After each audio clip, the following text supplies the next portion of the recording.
Famous. ಯಾಕೆ ಅಡ್ಡ ಸಿಗ್ತಾರೋ ಈ ಲೇಡೀಸು. ಯಾರಾನ ಜೋರಾಗಿ ಹೇಳ್ರಮ್ಮ ಕೋರಸು.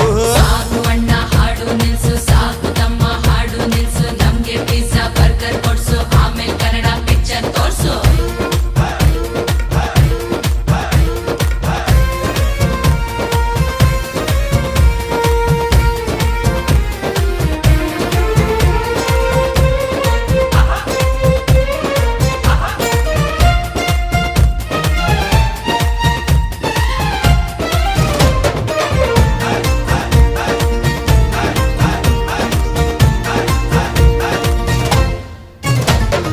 ಗೆಜ್ಜೆ ಸದ್ದು ಬಂದ್ರೆ ನಾವು ಡೀಸೆಂಟ್ ಆಗೇ